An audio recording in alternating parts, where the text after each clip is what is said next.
Has it ever occurred to you that your personality is merely a mask you can no longer bear to wear? That the image the world is accustomed to seeing is beginning to unravel, while deep within, a strange yet powerful feeling rises. Yes, this is how it's meant to be. What if the dissolution of your ego isn't an end, but the birth of something far more authentic, something your nervous system desperately yearned for, and your soul implicitly guided you towards? Because there's an unspoken truth no one talks about. Your ego wasn't designed for joy, it was designed for survival, and that's precisely why ego death, despite its frightening nature, can become a long-awaited, profound exhale after a lifetime spent holding your breath. But what truly happens deep within your brain and consciousness after ego death?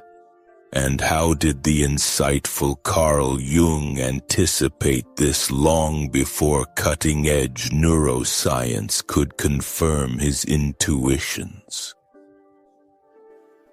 By the end of this material, you will uncover not only the impact of ego death on your brain, but also understand why this phenomenon can be a true healing for your mental well-being.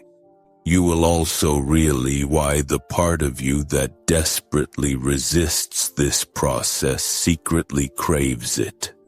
In our world, the word ego is heard everywhere, having become almost commonplace. We say, "He has a huge ego," or "let go of your ego." But have we ever truly considered what this mysterious entity actually is? From a psychological perspective, your ego is an expertly crafted image, the very personality you meticulously constructed to survive and interact in this complex world. It is the I by which you perceive yourself, your self-identification. It is woven from countless stories, labels, roles learned since childhood, and the social masks we wear.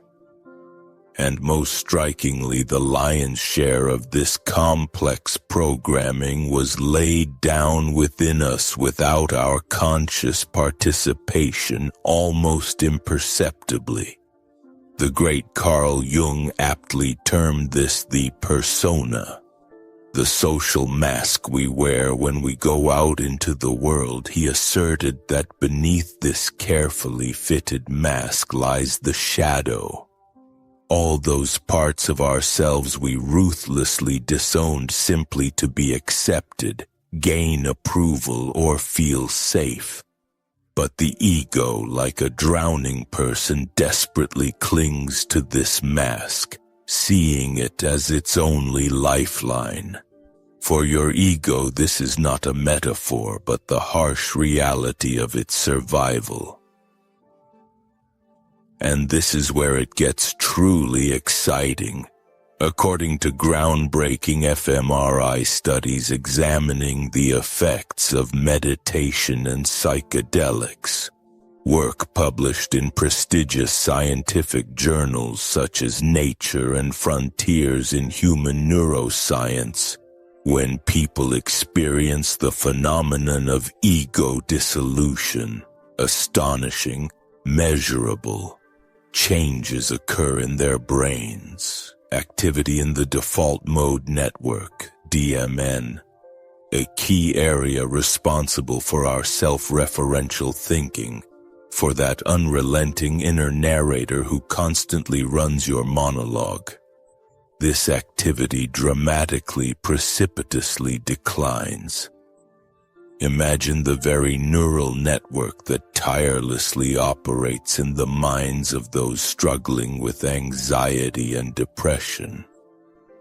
It's the voice within, relentlessly whispering, "I'm not good enough. What if they don't like me? What if I fail?" Or conversely, the one that makes you cling to the familiar? I must hold on, I must conform. It is both our inner critic and our guardian. So when this part of yourself, your ego, begins to dissolve, whether under the influence of deep meditation, powerful breathwork practices, psychedelic experiences, or in the crucible of an existential or spiritual crisis, it is far more than just an abstract philosophical shift. It is a profound biological event happening right in your brain. And this biological unraveling, this blurring of familiar boundaries can feel like pure, uncontrolled chaos. Why? Because our brain is programmed to equate our identity, our mask, with safety. When this carefully constructed mask begins to crack and fall away, your nervous system can fall into a genuine panic. It can feel like the end, like death itself. But let me tell you, it is not. It is not your death. It is the death of your false self. It is liberation. What truly happens after this transformative ego death? When this mental mask finally disappears, does our brain rewire itself permanently, opening new horizons of consciousness? Can this profound experience truly heal old wounds that we've carried for years? And how did the great Carl Jung, decades before modern neuroscience emerged, anticipate and describe this powerful resurgence? We will explore all these fascinating questions in detail in the second part. There we will not only delve into the theory but also uncover concrete, practical tools that will allow you to safely navigate the process of ego death and utilize its invaluable gifts for profound healing, unlocking creative potential and genuine spiritual evolution. You've just experienced something akin to a profound upheaval, an earthquake of the soul. The very voice that once dictated every narrative, the one we call the ego, has suddenly fallen silent. Perhaps it has even vanished. You stand at the threshold between complete liberation and the terrifying sensation of losing control over reality. But it is precisely here in this seeming abyss that an astonishing paradox lies, now confirmed by modern neuroscience. When your ego dissolves, the brain doesn't break down. On the contrary, it begins to heal as if recovering from a long illness. And what happens next provides the key to understanding why so many people report indescribable peace, crystalline clarity, and profound, all-encompassing joy after their ego falls silent. Because beneath the veil of familiar identity, a profound intelligence lies dormant, awaiting its awakening. When the default mode network, DMN, the center of our self-awareness and internal dialogues, falls slint, whether through years of meditation, the influence of psychedelics, transformative near-death experiences, or intense breathwork practices, something entirely different, something primordial awakens within us. In this moment, neural connections between different brain regions don't just increase, they explode, multiplying in an incredible cascade. This phenomenon, which researchers at the renowned Imperial College London have termed entropic brain activity, is not just a scientific term. It's a metaphor for what your brain begins to create, forming connections that previously seemed impossible, breaking habitual thought patterns. Imagine an orchestra where each instrument for the first time begins to improvise in perfect harmony, creating a new, unprecedented symphony of consciousness. Your sense of self begins to dissolve, becoming incredibly fluid and boundlessly expansive. You suddenly realize perhaps you are not merely the sum of your thoughts. Perhaps you are the pure, silent awareness that underlies them. Research published in the authoritative journal Frontiers in Psychology convincingly demonstrated that the deeper and more intense the experience of ego dissolution, the more significant and sustained the long-term reduction in symptoms of depression and anxiety. Allow this profound realization to fully take hold of you. It's akin to a complete reboot, a powerful reset for your brain. Carl Jung would likely have called this a sacred encounter with the self, capitalized. That grand, wise, and all-encompassing part of your psyche that was long hidden beneath layers of fear-driven ego programming. And this isn't just lofty mysticism or poetry. Behind this experience are very real, measurable biological changes in your brain.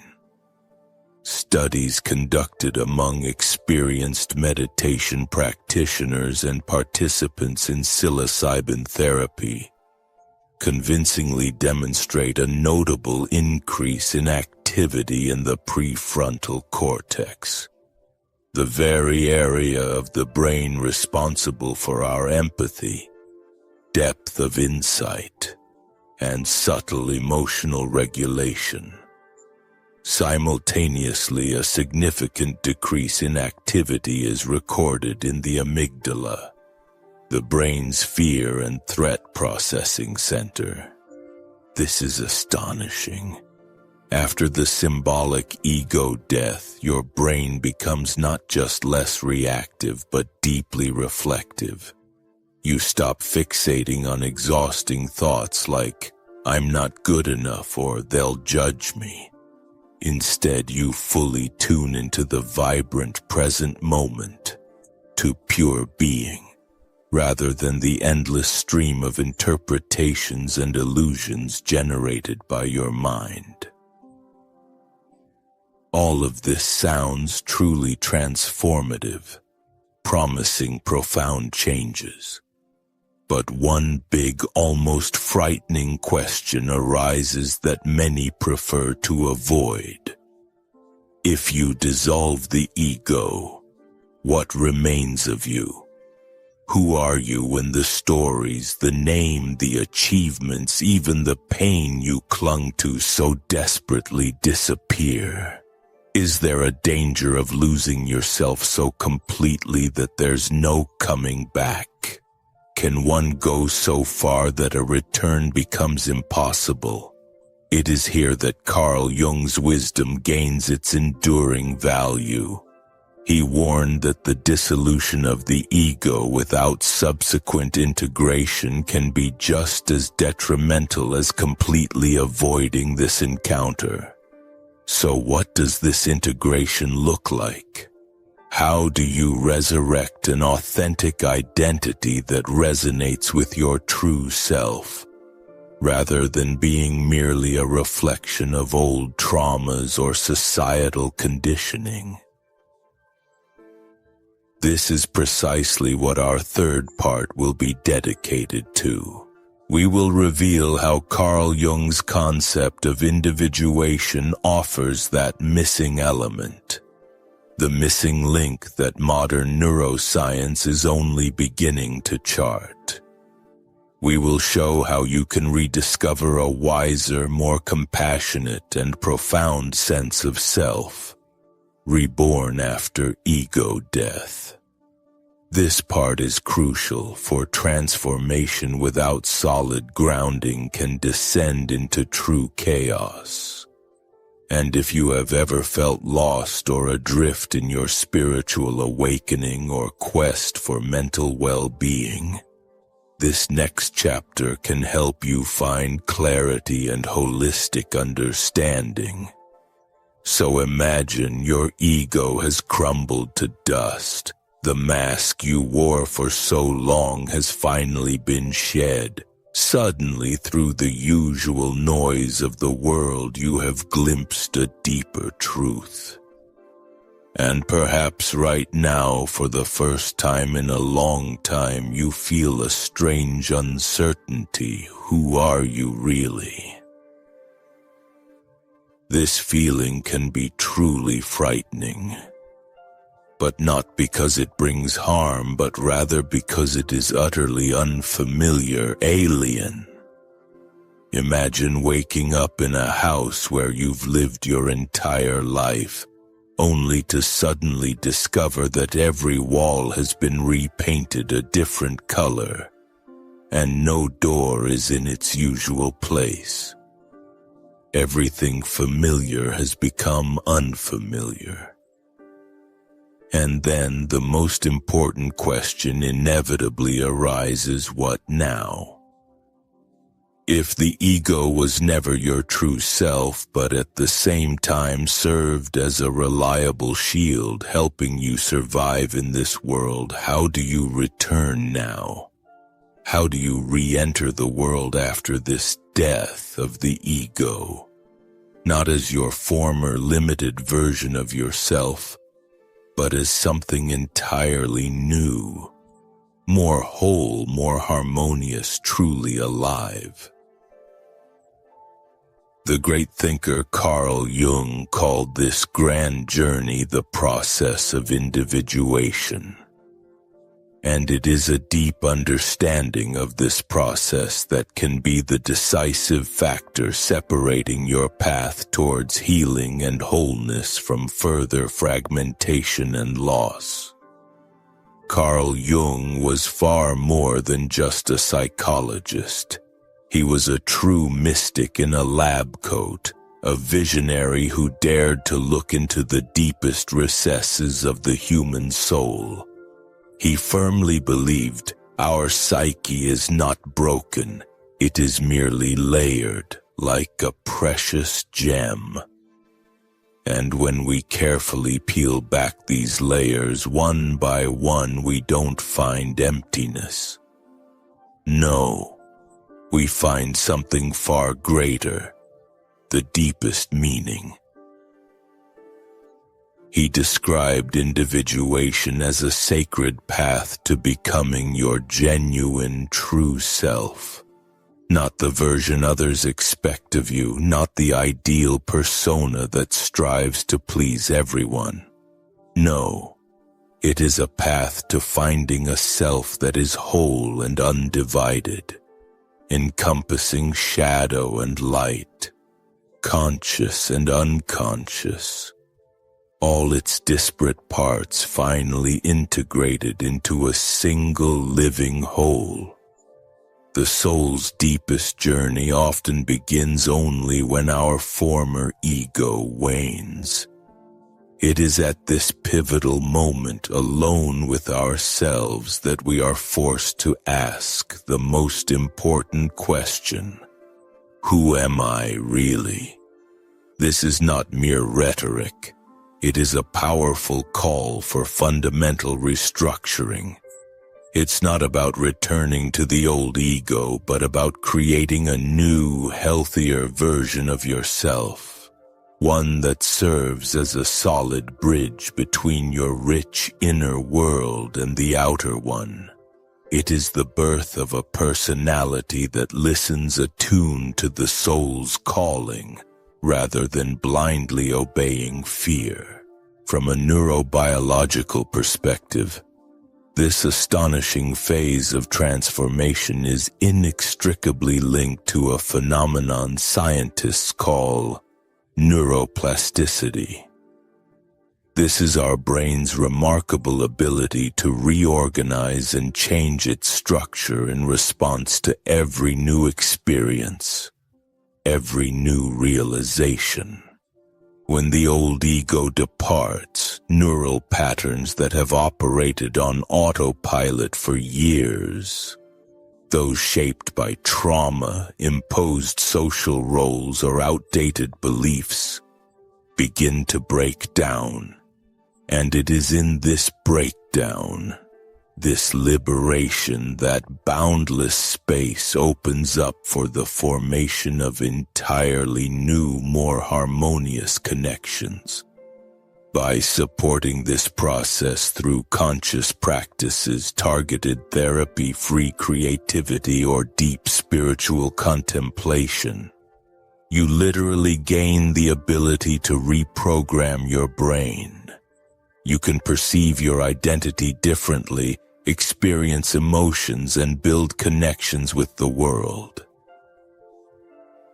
This is why periods after ego death often bring us incredible gifts. Heightened intuition, a blossoming of empathy, liberation from obsessive identification with thoughts, an unquenchable thirst for deeper meaning, and most importantly, a closer, more vibrant connection to the boundless source of creativity and our own unconscious. However, if this critical stage is ignored or suppressed, if we rush back to our usual lives without giving ourselves time, the consequences can be devastating. From profound existential confusion and feelings of derealization to dangerous spiritual bypassing. This is why Carl Jung so persistently emphasized the vital importance of integration. You have looked behind the veil of ordinary reality. What you have seen cannot be unseen, erased from memory, but you must build an entirely new way of existing, one that does not hide from the knowledge gained but boldly incorporates it into its very essence. And here lies the deepest truth. Jung was convinced, the self, your most intimate, profound part, yearns for this wholeness. It tirelessly calls you to it, often using the very breakdowns you once considered destructive to your life. Exhausting panic attacks, all-consuming burnout, tormenting creative blocks, crushing identity crises.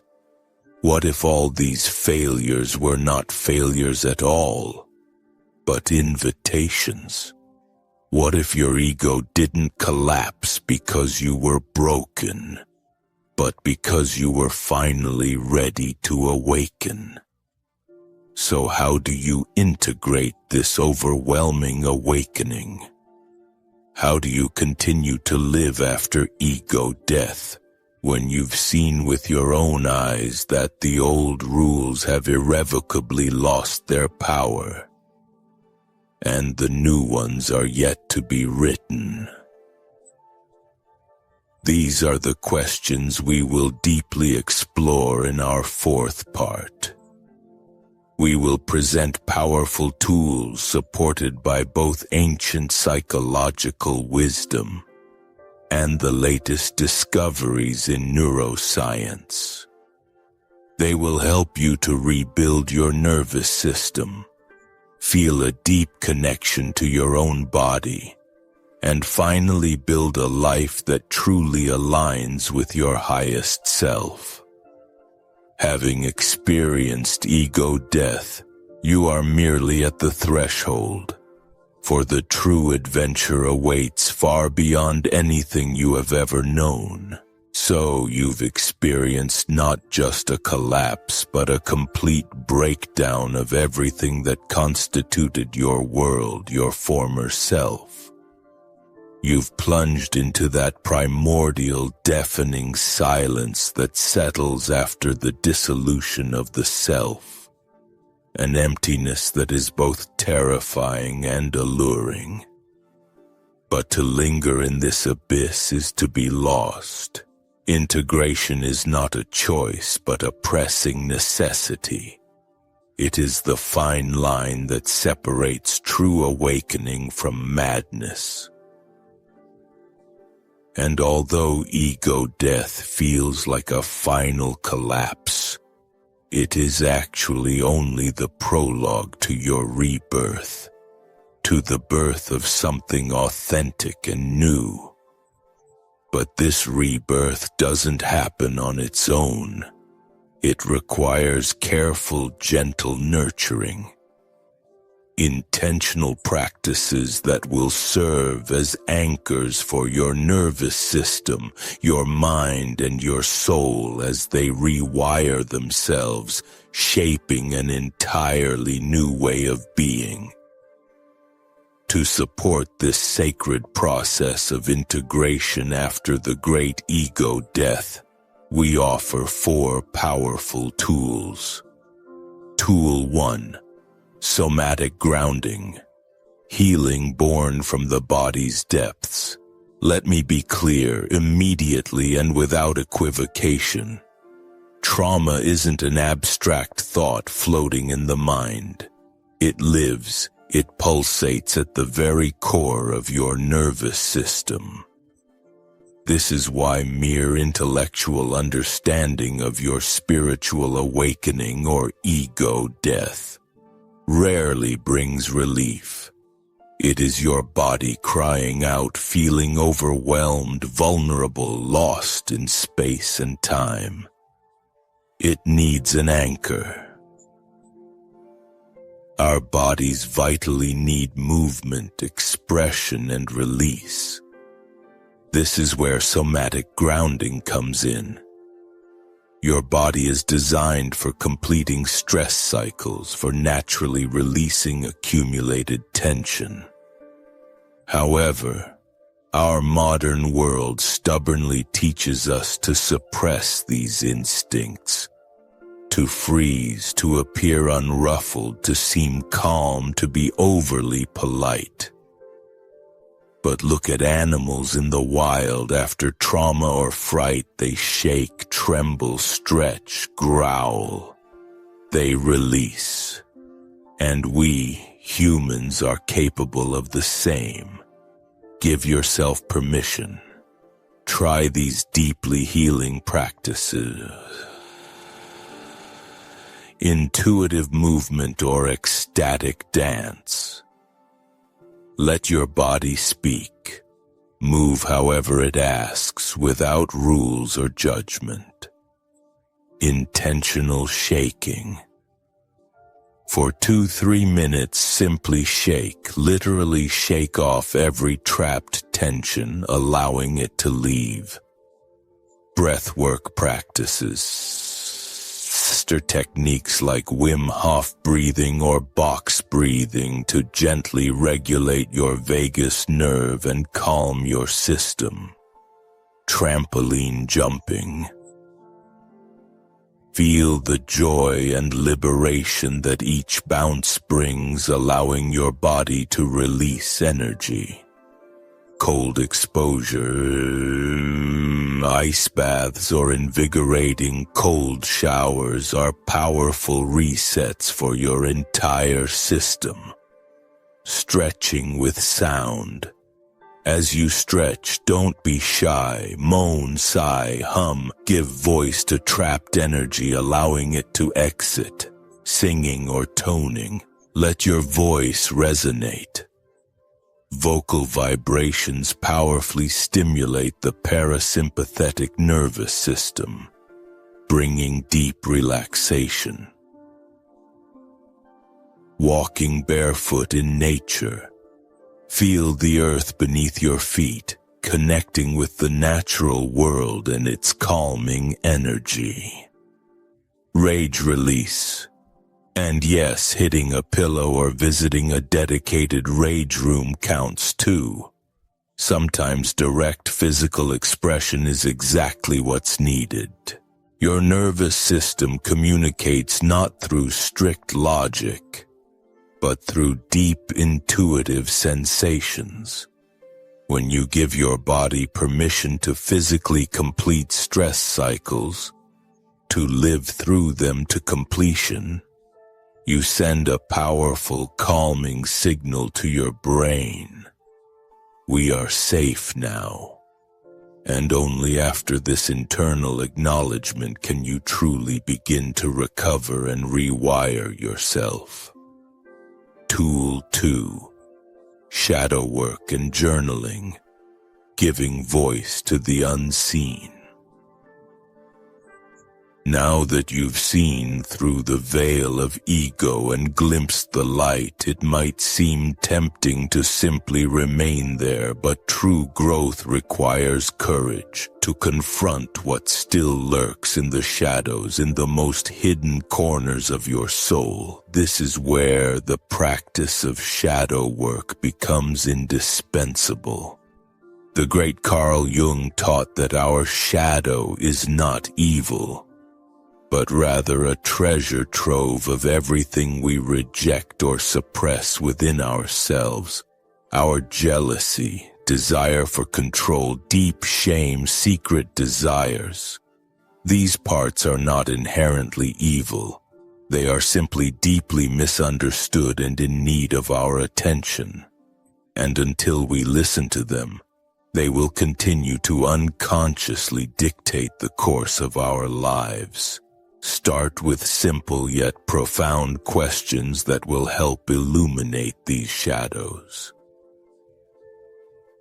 What part of myself do I secretly judge or try desperately to hide?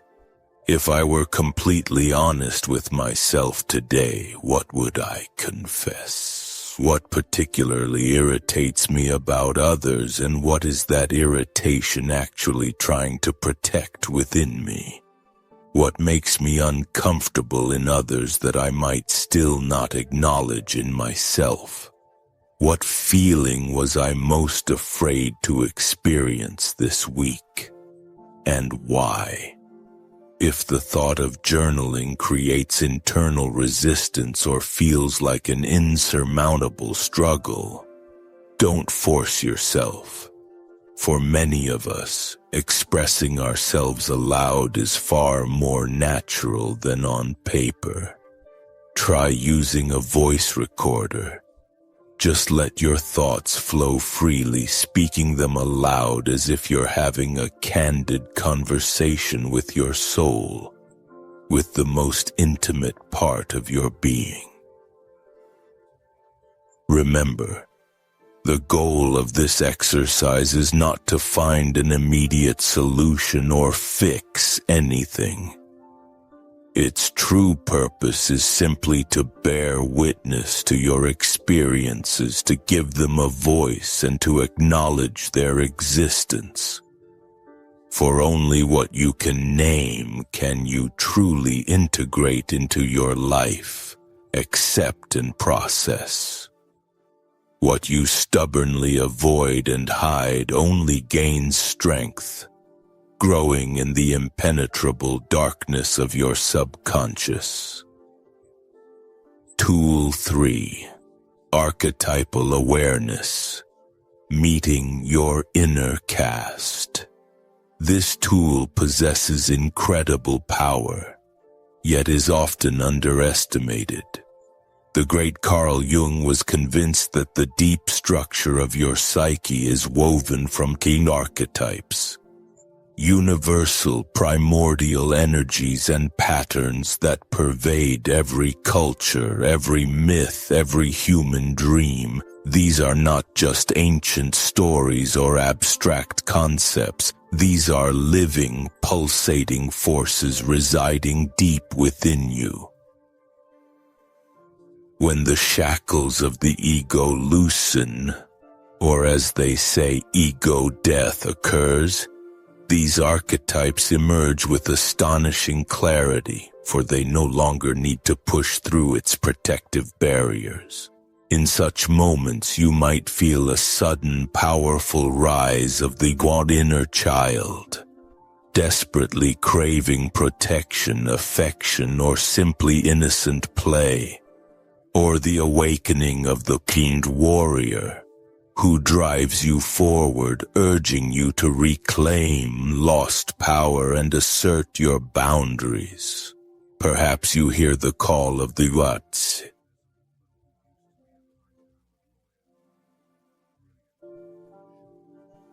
Mystics, who whispers of the need to trust the unknown, embrace mystery and surrender control. Feel the gentle touch of the caregiver, who prompts you to show compassion, soften, and serve others or yourself. Or perhaps the mischievous trickster manifests, who tempts you towards mild self-sabotage but more often offers a humorous and infectious perspective on life's absurdities. And of course, the deep, calm voice of the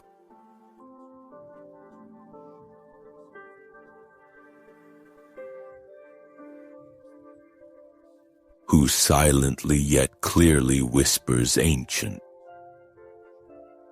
truths in the very stillness of your being. Instead of exhaustively battling these inner energies, try to engage in a deep dialogue with them. Ask yourself questions infused with genuine curiosity. Which archetype has taken the reins today? What exactly does it need right now? What important truth is it trying to reveal to me? When you realize that you are not just one unchanging, static self, but rather a dynamic, ever-evolving constellation of inner characters, life instantly becomes more expansive, full of possibilities, and self-compassion blossoms with surprising ease. Tool 4. Conscious connection. Healing through safe human mirrors. After your ego recedes, your inner world is flung wide open. You feel incredibly vulnerable, redefined, more sensitive than ever before, yet also exposed to the utmost. This is why conscious connection, though often underestimated, is one of the most powerful tools for complete integration. Here's the paradox. Ego death often pushes us into the embrace of solitude, but healing, true healing, doesn't happen in isolation. It blossoms in relationships. This is because our nervous systems are capable of co-regulation. When we are around safe, attuned, deeply grounded individuals, our bodies involuntarily mirror their stability, absorbing peace and balance. In neuroscience, this phenomenon is deeply rooted in polyvagal theory, particularly the significance of the ventral vagal state. This is the very state that grants us a sense of calm, deep connection, and genuine social engagement. And this means something incredible. The right supportive relationships can literally help your nervous system heal and rewire itself after such a profound upheaval as ego death. But this isn't about haphazardly pouring out your deepest experiences to anyone willing to listen. On the contrary, it's about consciously choosing those nurturing spaces where your fragile, nascent self can be truly seen, accepted, and mirrored back to you with genuine compassion. Here are a few ways you can practice this. Heart-to-heart conversations with someone who genuinely understands, not to fix you, but simply to be present, listen, and bear witness to your experience. Nurturing community spaces, such as support circles, integration groups, spiritual communities, or therapeutic circles designed for deep interaction. Working with a trauma-informed coach, guide, or therapist who is familiar with the nuances of awakening and transformation processes. Sometimes all it takes is even a single person you can simply text, "I feel completely different, can I share what's happening with me?" Because when your ego dissolves, the world can feel alien and you invisible. In such moments, it might feel like no one sees you anymore, not even yourself. But being in deep, loving connection reminds you you're not disappearing. You're finding yourself. And to be seen and accepted by another human being, precisely at the moment you are still forming, that is an invaluable healing balm. So if you've experienced a profound transformation, what is sometimes called ego death, or at least its first tentative glimmerings, know this: you are not broken, not one bit. You are in a sacred liminal state, and it's perfectly normal not to have all the answers right now. Remember the main thing. You don't need to go back to who you were. You can rebuild yourself with deep intention, with authentic truth, and with gentle kindness. These principles are not just dry practices. They are life-saving anchors that gently guide you back to your own body, to the wisdom of your intuition, to the very essence of your true self. You are not alone on this journey. We walk it together.